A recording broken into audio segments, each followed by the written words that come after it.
एक बालक को लेकर के जो शिक्षण प्रक्रिया है, उसमें शिक्षण प्रक्रिया में सम्मिलित प्रत्येक व्यक्ति को ऐसा लगता है कि बालक को उनकी बात माननी चाहिए। यहाँ पर मैं थोड़ा चाहूँगा कि हम इस बात पर दृष्टि डालें कि बालक किनकी बात मानता है और क्यों मानता है। बालक जिनकी बात मानता है, उन व्यक्तियों का बालक से पहले संबंध होना आवश्यक है। एक बालक पहले दिन से देखता है अपनी माता को, जो कि उसे फ़ीड करती हैं, उसकी आपत्ति पर, उसके सुख-दुःख में उसके पास होती हैं। वह एक संबंध का अनुभव करता है।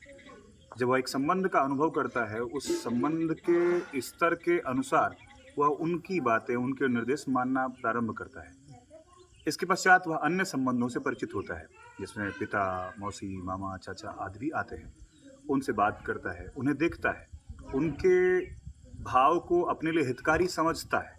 यानी उसे यह बात बिल्कुल निश्चित पता होती है कि यह जो लोग हैं, जो उसके आस-पास हैं, या उसका हित चाहते हैं और इनकी बात सुननी माननी चाहिए।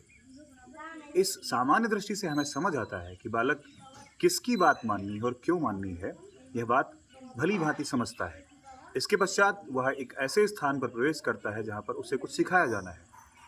जहाँ पर उसे कुछ सिखाया जाना है, वहाँ के प्रत्येक व्यक्ति को ऐसा पहले दिन से लगता है कि बालक को उसकी बात माननी चाहिए, जबकि यह सत्य नहीं हो सकता, जबकि यह प्राकृतिक नहीं है।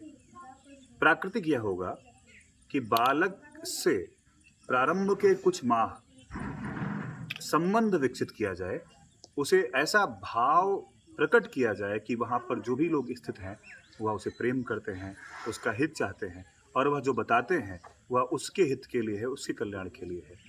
बिना इस प्रक्रिया से गुज़रे, बिना बालक से संबंध स्थापित किए, उससे कुछ भी मनवा सकना संभव नहीं है, प्राकृतिक नहीं है। तो यह छोटी-सी एक प्रक्रिया है, एक सहज दृष्टि है जिससे आप देखेंगे कि बालक कैसे निर्देश प्राप्त करता है और कैसे मानता है।